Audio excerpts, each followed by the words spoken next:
Well, hello there, guys. I got a few questions for you. Are you young? Do you like drinking? Do you like breaking the law? If you said yes to all of those questions, then you would have done just fine and dandy in the Prohibition era of the 1920s and 30s. Basically, what Prohibition was the government just told people, hey, you guys are drinking way too much, so we're going to make it illegal for you to buy, consume, or make alcohol. And that came around with the 18th Amendment, which was brought into fruition on December 18th in 1917. But it didn't just start there, it came from somewhere. Anyways, the Prohibition originated in the 1820s and 30s with a wave of religious revivalism and a call for temperance, which is basically temperance, become better people.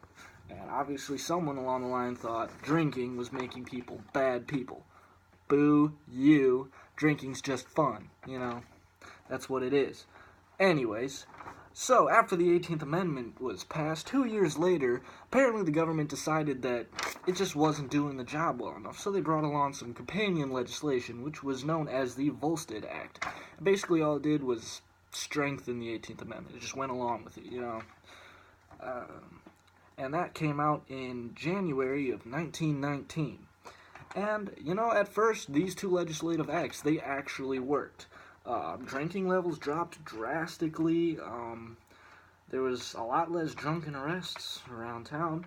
And illegal alcohol was actually way too expensive for the average Joe, the average worker to afford. So, it was working out for a while. But after a while, people started to say, hey, I want booze.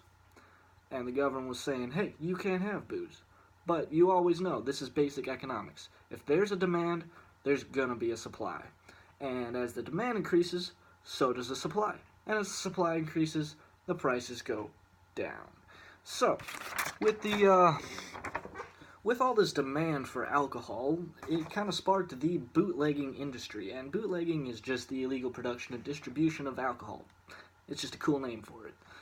But, yeah, bootlegging. So that came around, and it actually spurred drinking spots, which were known as speakeasy clubs. That's a cool name. I kind of want to go to a speakeasy club now. That'd be fun. But, yeah, so people started going to all these speakeasy clubs, and the government just did not have the resources because so many people were doing this. They just couldn't stop it. They tried their hardest, but, people became creative. They started carrying hip flasks on them. I read this one story where this dude had a hollowed-out cane with booze in it. That's pretty. Just imagine an old man just walking down the street with a booze cane. That'd be pretty funny. But yeah, people became creative. They wanted their alcohol, so that's what America's about, right? Do what you want to do, live the way you want to live. So, anyways, with all of this government saying no, people saying yes, it brought about actually more violence, which is counterintuitive because you'd think that with alcohol being illegal, people would be less violent, but, there was actually open riots in the streets against law enforcement and a drastic increase in organized crime, because bootlegging, it's an industry. It's about money. So with any kind of industry, there's going to be professionals. When there's professionals involved, it becomes organized crime if it's illegal.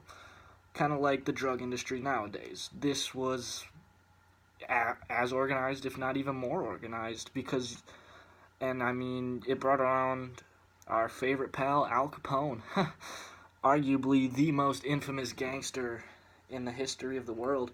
He was the leader of the Chicago Mafia, and, he didn't just stick to bootlegging, he also did gambling and prostitution, but, we're talking about bootlegging, prohibition, and all that, so we're going to stick to that. Anyways, Al Capone, he actually made quite a healthy profit off of all this. He was estimated at $100 million with his worth.